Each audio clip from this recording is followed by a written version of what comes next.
Interview process, getting there. Do you know the time and the place of the interview? Do you know where it is that you're going? Have you traveled there before? Do you know how to get there? When you talk about Walmart, the Walmart campus has multiple buildings on it, for instance.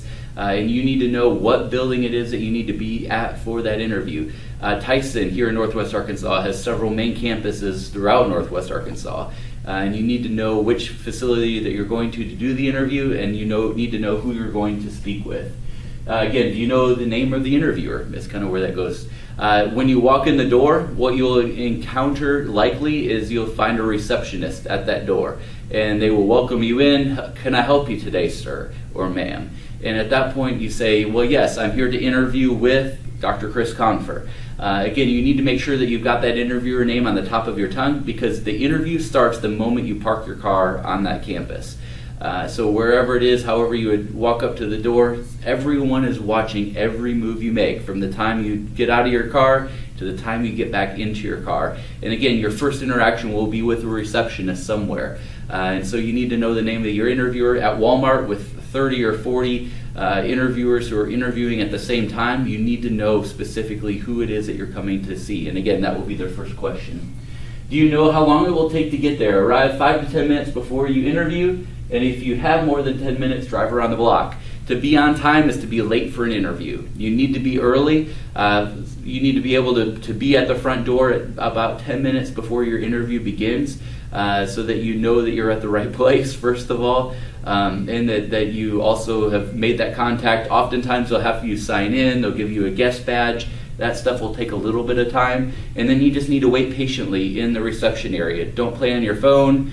Please, in fact, I would encourage you, unless your portfolio is on your phone or there's some reason you've got to have your phone at the interview, I would either, number one, power it down, and I'm not talking about just putting it on silent, power it completely off, or leave it in your car. And that way you're not tempted to fiddle with it while you're there. Again, even while you're waiting in the receptionist area, the administrative assistant is aware and watching. I had an administrative assistant who came to me from Dayspring Carbs here in town, and it was amazing to me every time we talked about interviewing. She said, do you understand the power I had out of the people that we interviewed for marketing positions at Dayspring? I said, well, no, tell me about this. What do you mean? She said, honestly, every time we were done talking with someone, the hiring manager would come out and talk with me and say, so what did you think about that person? How did you observe them out here? How did they treat you? Was it with respect?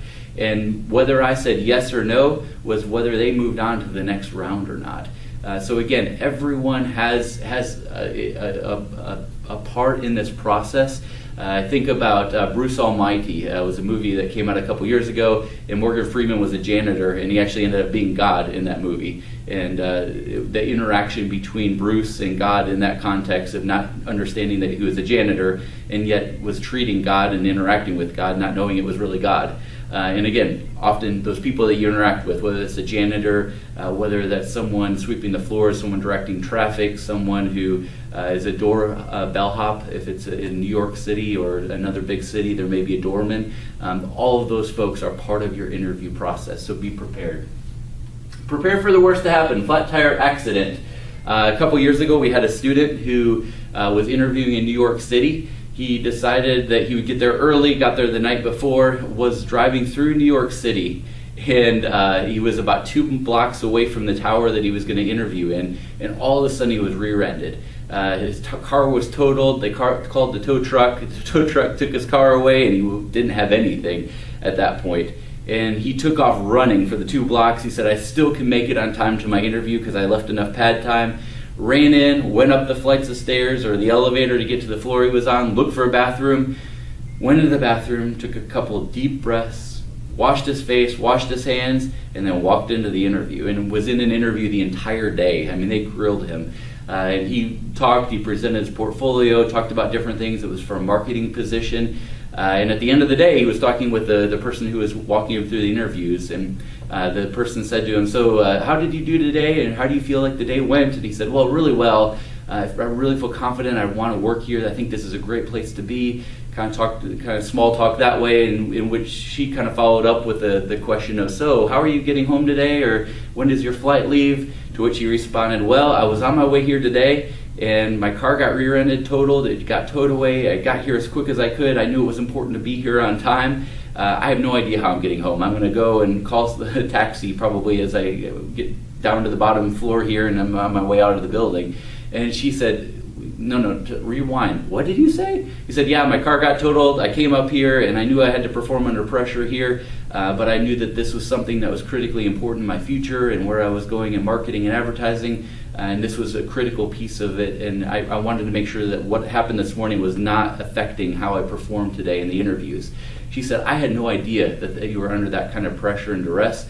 In fact, you so impressed us today, and by you telling me that, I know who we've interviewed so far, and she offered him the job on the spot.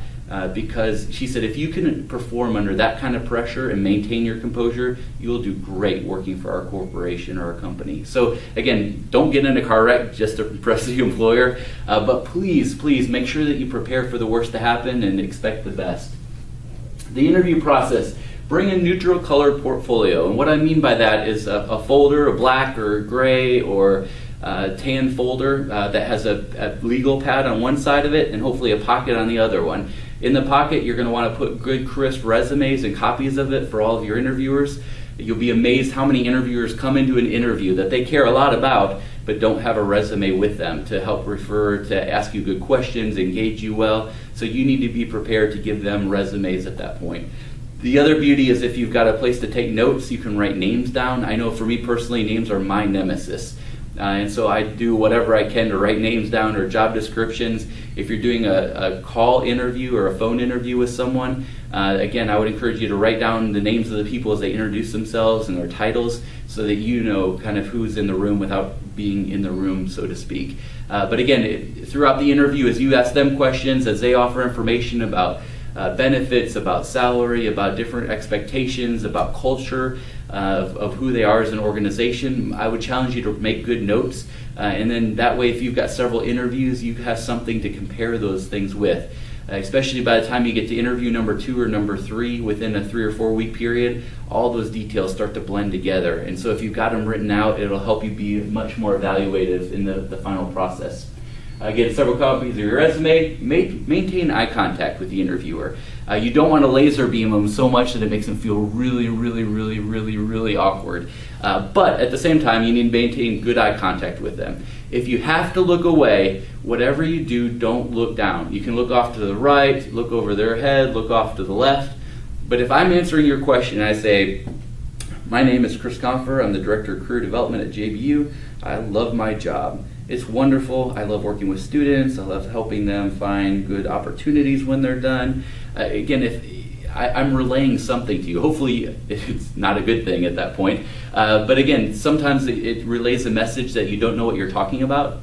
Oftentimes it says that you're lying or that you're not to be trusted, that you're not confident in your answers. All those things are part of what that communicates when you look down. So please maintain good eye contact with them, but look away to the right or to the left or over their head. And that's a great way to again, engage them. If you've got multiple interviewers, which you will oftentimes, make sure that you're addressing each of the folks in the room, not just the person who asked you the question. Smile and laugh appropriately.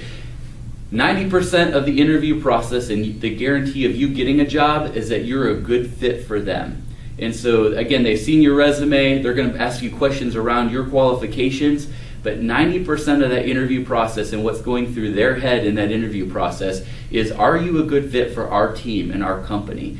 And so anytime that you can relay that to them and relate to them, so again, if they're telling jokes, again, don't become a comedian in this process, but you want to engage naturally with them. If they make a joke, to laugh appropriately. Again, asking them about their families or their work life or other kinds of things.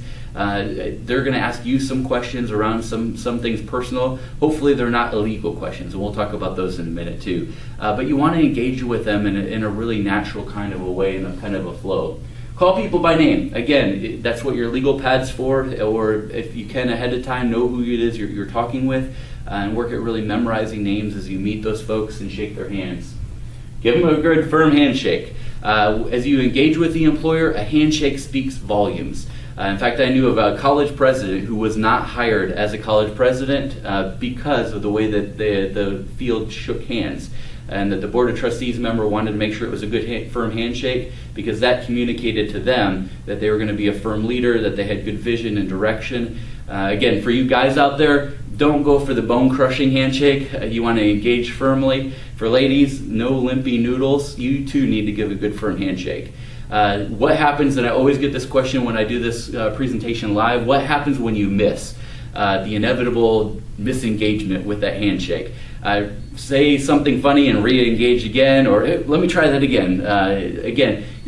They know it's awkward, you know it's awkward. Call the elephant in the room as it is and just move on, but don't make a big deal of it.